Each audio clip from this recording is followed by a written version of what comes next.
She is phenomenal. You know, when I look at Rebecca, I know our future is bright. I know our future as a country is bright. She is extraordinary. She has been a leader in this campaign. She is someone who walks and talks with confidence, having life experiences and knowing when she walks in that room, yes, sister, sometimes we may be the only one that looks like us walking in that room, having had the experiences that we've had, but the thing we all know is we never walk in those rooms alone. We are all in that room together. So proud of you. How's everybody doing? It's so good to see you, Texas. Bernice, it is so good to see you. I want to first acknowledge all the leaders. Everybody here is a leader. Bishop Spears. Where's Bishop Spears? There. Hello, Bishop. Thank you for welcoming us in such a warm way. Thank you, Bishop. Dee Dee McGuire, I talked to her earlier. Where is she?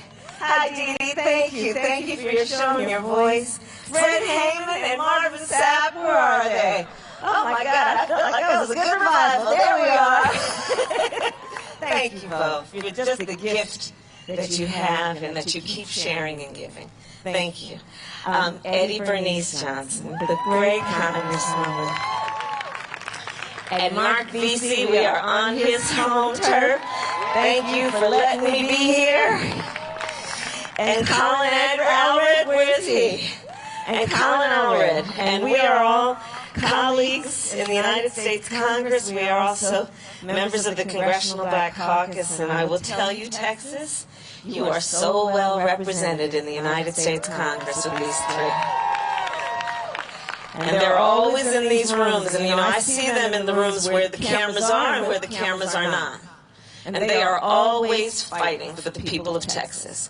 They are leaders for Texas, and they are national leaders, and they represent the voice of all people so well. So thank you all. Thank you, thank you.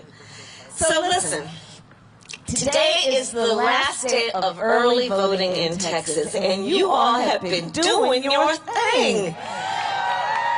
What did I hear? Was it 9 million people have voted so far? Early voting in Texas, 9 million? Now we know this is no time to let up on the pedal, though, right? So I know people sent me pictures of standing in line at midnight this morning, I guess, last night, waiting to vote. There was a line. People are committed. And so today is the last day of early voting in Texas. We want to make sure we see it through. And then let's make sure on Election Day, everybody we know has made sure that their voice, their powerful voice, is represented in this election through their vote. Because there is so much at stake and so many reasons to vote. You know, just think about it. Right now in our country, we are in the middle of at least 4 obvious crises, right? There's the crisis that is a public health crisis that has caused over 215, I think now over 220,000 people to die in just the last several months. And the tragedy of it is so many, because of the nature of this pandemic, spent their last hours on earth without even the benefit of holding the hand and touching someone they love. Maybe communicating through a video, but without the warmth of the family around them. 8.5 million, almost 9 million people have contracted this virus with untold long-term consequences. You know, doctors are talking about things like lung scarring. It will, by the way, at this point, most likely qualify as a pre-existing condition, which means on top of the numbers that we know, the disproportionate numbers in terms of African Americans and Latinos for high blood pressure and diabetes, we're now looking at this.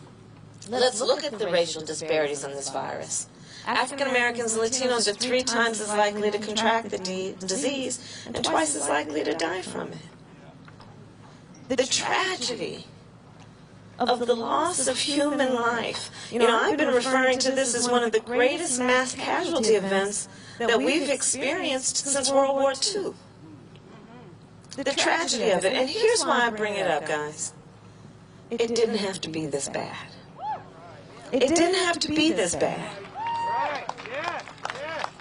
Just think about it. Thanks to a fellow by the name of Bob Woodward, we know that the President of the United States was informed back on January 28th about the seriousness of this virus.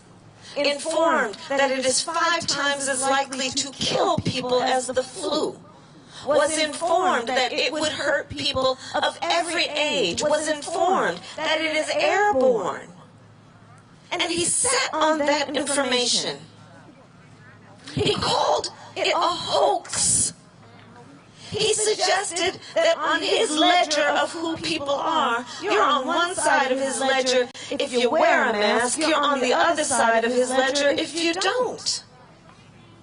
And can you imagine, as parents, as teachers, as small business owners, what you might have done if on January 28th you had known what the President of the United States had done? What you might have done to prepare, knowing that even before this pandemic, far too many Americans were working 2 and 3 jobs to try and pay the rent and put food on the table. And by the way, in Joe Biden and my America, nobody should work more than 1 job to have to put food on the table and pay the rent. But what folks might have done to prepare, knowing that most working families don't have even $1,000 in savings. What people might have done to prepare, small business owners, workers. Because you see, still, even before this pandemic, which has been highlighted, we have a country that has not made it a national priority for working people to have paid sick leave and paid family leave. That will change in the Biden-Harris administration. But what people might have done to prepare teachers and students and parents around the fact that their children are going to miss so much of these critical days of their education. What people might have done to prepare to just simply buy a couple of extra rolls of toilet paper. But they sat on this information and they didn't tell anybody. And now we are looking at a situation where in the midst of a public health pandemic, you also have a situation where we have a president who, while we are seeing spikes around our country, talking about we've turned the corner, continuing to mislead the American people. So there are clear choices in this election. Because on the one hand, you have Joe Biden, who together with President Barack Obama created Obamacare, which brought health care to over 20 million people and protected people with pre-existing conditions and understood that health care and access to health care should be a right and not just a privilege of those who can afford it. Joe Biden, who says we will expand on the Affordable Care Act, Obamacare, we will extend protections, we will bring down the cost of prescription drugs, we will bring down the cost of premiums, we will lower Medicare eligibility to age 60, we will expand health care, understanding the body doesn't just start from the neck down, it includes the neck up, and we need to expand mental health care. Clear choices. Because you see, on the other hand, you have Donald Trump, who together with his boy, Bill Barr, are in the United States Supreme Court right now trying to sue to get rid of the Affordable Care Act, which again brought health care to so many people. Here in Texas, we're looking at 10 million Texans who have pre-existing conditions. If they are successful with that lawsuit, all of the folks who have been over 20 million people are likely to lose their protections. And we now have almost 9 million people who have new pre-existing conditions called COVID. There are clear choices in this election. Because of this pandemic, the worsening of the wealth gap in America has been such that over 30 million people in just the last several months had to file for unemployment insurance. We are seeing numbers that tell us 1 in 5 mothers who has a child under the age of 12 is describing her children as being hungry. Here in Texas, we're looking at the numbers that tell us that 1 in 8 households is describing their household as having been hungry. We're in the middle of a hunger crisis in America. They're not covering it enough. We're in the middle of a hunger crisis. Here in Texas, 1 in 6 households has described not being able to pay their rent or being concerned that they cannot pay their rent next month. Here in Texas, 1 in 4 small businesses has gone out of business. And let's be clear, across America, almost 50% of the workforce either owns a small business or runs a small business. We are looking at an economic devastation that is being compared to the Great Depression. And on the one hand, you have Joe Biden, who says, you want to ask me about the economy and how it's doing, then you need to tell me how working people are doing. How are families doing in America? Which is why Joe Biden is committed to not raising taxes ever on anyone making less than $400,000 a year, lowering middle-class taxes, also making sure that no working family pays more than 7% of your income in child care, making sure there's a $15,000 tax credit for first-time home buyers, understanding that is the way that we have intergenerational wealth in America, is to allow people to own a home. That's how Joe Biden thinks of the economy. On the other hand, you got Donald Trump, who when asked, how's the economy doing, he will ask, well, how's the stock market doing? He asks, how are rich people doing? As one of his first orders of business, he passed a tax code benefiting the top 1% and the biggest corporations in America. Well, let me tell you, Joe Biden and I, if we win, are about to get rid of that and invest that money in working people in America. Invest that money in building back up our infrastructure, our roads and our bridges and renewable energy, creating millions of jobs. Investing that money in making sure that our students coming from families that make less than $125,000 go to public universities tuition free, including HBCUs, including private HBCUs. Ensuring that our students, when they graduate, if they take on a life of service and public service and a job that pays less than $125,000, that their debt will be erased. That's how we'll invest that money in the American people. Crises. We are facing a long overdue reckoning on the issue of racial injustice in America.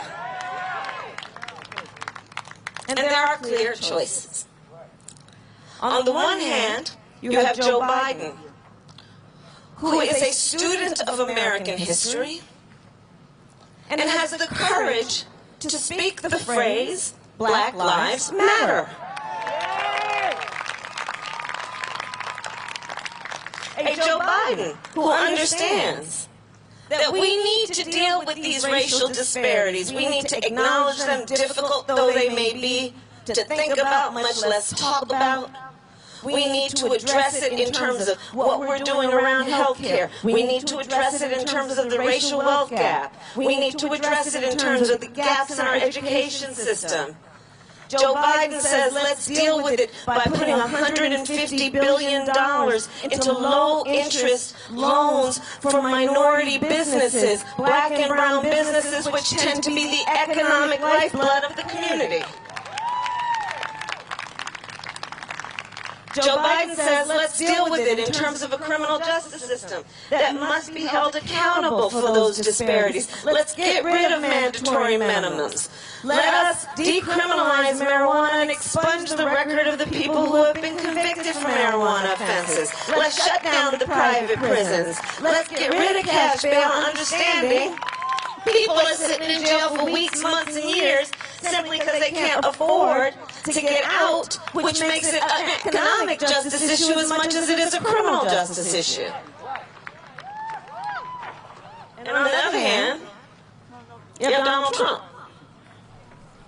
who on a debate stage 2 debates ago refused to condemn white supremacists and then doubled down and said they should stand back and stand by. Donald Trump, because you got to understand this is a pattern, who, when running for office and even before, had the gall to question and challenge the legitimacy of America's first black president. The Commander-in-Chief of the United States, who, when asked about the tragedy in Charlottesville, where peaceful protesters were protesting racial injustice, and a young woman was killed. And then on the other side, there were neo-Nazis wearing swastikas, carrying tiki torches, hurling racial and anti-Semitic epithets. The Commander-in-Chief said there were fine people on both sides. A president of the United States who has called Mexicans rapists and criminals, who as his first order of business instituted a Muslim ban. America, we deserve better. That does not reflect who we are as our values and priorities, as a nation that knows we are our strongest when we are unified, knows that we have so much more in common, regardless of where you live, the race, your ethnicity, the language your grandmother speaks. We know we have so much more in common, and we have a choice in this election to elect a Joe Biden who says we are, as a first order of priority, going to unify our country and bring us back together as a nation who values the importance of giving each other respect and dignity. Clear choices in this election. Not to mention the other crisis we are facing, which is a climate crisis. Texas, you know that well. You look at what's going on around our country. Up and down the West Coast, you know, I'm from California, up and down the West Coast, California up to Washington, over to Colorado, wildfires that are burning out whole communities. I've met families that are being evacuated or have been evacuated never to return to their home. Firefighters who were fighting fires while their own homes were burning. My brother-in-law is a firefighter. Tragedies. You look at the Gulf Coast states, our neighbors to Texas, being battered by these storms. There have been now 5 named storms just this year. And you know they name a storm because it's really bad. So Zeta being the last one, the most recent. In the Midwest, you're seeing floods that have caused farmers to lose a whole season of crops. Joe Biden says we need to deal with this with a sense of urgency. We must embrace the science on this. We cannot play politics on this. And we see that in this moment of opportunity to have timelines, understanding we must deal with this with a sense of urgency, that we also have the opportunity to grow our economy and create jobs. Joe sees the opportunity in the moment to invest in renewable energies, to invest in the apprenticeship programs with the folks like the building trades, knowing that we have a moment of opportunity to invest in America's auto industry and be the best in the world in production of electric vehicles. All of these are opportunities to meet a moment of crisis if you are a real leader.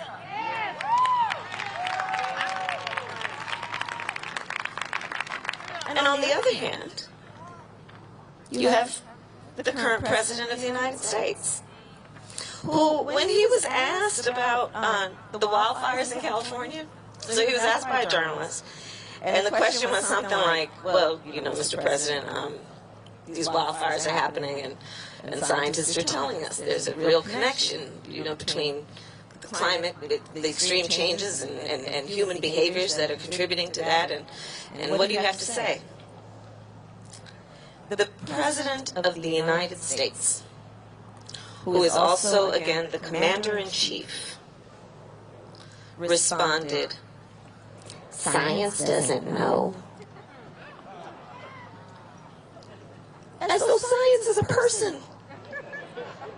Can you believe science doesn't know?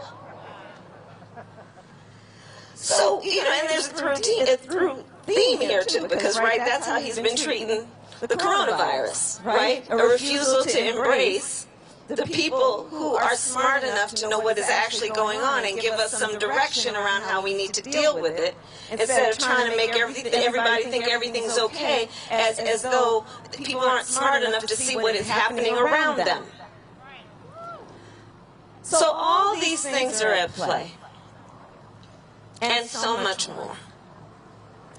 And that brings me to this moment, where we are today. I'm here in Texas to thank you for all you have been doing, to speak up about these challenges and to remind people to vote here on the last day of early voting, 4 days before the end of the election. And I'm here to talk about it in the context of also understanding that there's a lot that we need to get done, and there are a lot of reasons for folks to vote. And you know, people ask me a lot, why should I vote? Does it matter? And I think there are 3 reasons that it is important that people vote. One is to honor the ancestors. Honor the ancestors. I mean, you know, Bernice Mark, we all know we lost an incredible American human, just a hero, in Congressman John Lewis. Just a hero. He is now among the ancestors. John Lewis, who shed his blood on that Edmund Pettus Bridge. John Lewis, who said to us, "Get in good trouble."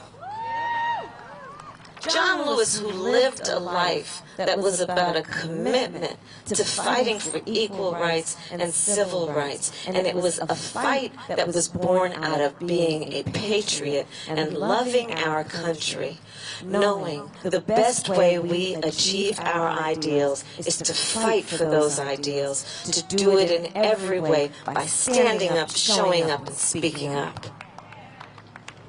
So we must vote to honor the ancestors. This year, we celebrated the 19th Amendment, the 100th anniversary of the 19th Amendment. The ancestors, the suffragettes, who those 100 years ago, in all of their white, were marching and shouting for a woman's right to vote, saying, "We will not be deterred, we will not be left behind." Now let us remember, because we also must speak truth about history, that black women couldn't vote until 1965. So we have to remember that. But yes, it is important to honor those who fought for this precious right, understanding that, like Coretta Scott King told us, the fight for civil rights, for equal rights, for human rights, this fight for justice must be fought and won with each generation. And what she meant is it is precious, these rights, but you cannot take them for granted. We must be vigilant. So we vote to honor the ancestors. We vote because everything is at stake. Everything is at stake. Like, let's think about where we are. We talked about it in terms of these crises. I mean, let's talk about it in terms of these 545 babies who right now have been orphaned because of a failure of the United States government to reunify them with their parents. Let's talk about a nation under this administration that had a policy of separating children from their parents at the border. A nation that broke its promise to the dreamers in terms of not following through on a commitment around DACA protections. There are so many things at stake. So that is a reason to vote. And the third reason is this. So I'm traveling the country, and I've been to, in the last week and a half, in fact, I'm going back to Florida tomorrow, Florida, Georgia, North Carolina, Michigan, I mean, you just name it, okay? And one of the things that we have been seeing, certainly since 2013, before for sure, but since 2013 when the Supreme Court gutted the Voting Rights Act, is we've been seeing as many as 24 states putting in place laws for their state legislature that have been designed to suppress the vote, have been designed to make it difficult for people to vote, have been done in such a way, you've seen that in Texas where they're trying to remove the drop boxes, where they're trying to reduce the number of polls, where they're saying if you vote from home you need to fill out 2 envelopes. I mean, all kinds of things, right? Leaders who are trying to make it difficult and confusing and to suggest you can't trust the process. In fact, at that first debate, the President of the United States took that stage in front of 70 million Americans and, in my opinion, openly encouraged a suppression of the vote. Not to mention what he's doing and what they're doing to mess with the post office. The post office! The best people in the world work for the post office. The post office. So we have to ask, why do we think so many powerful people are going out of their way to make it so difficult and confusing for us to vote? And I think the answer is because they know our power. They know our power. They know when we vote, things change. They know when we vote, we win. So let us not let anyone ever take our power from us. Let us use the power of our strong voices every day in the spirit of John Lewis, in the spirit of the suffragettes, in the spirit of all of the generations of people here and in the future who are counting on us to know what is at stake and to step up and to stand up and to fight for this country we love.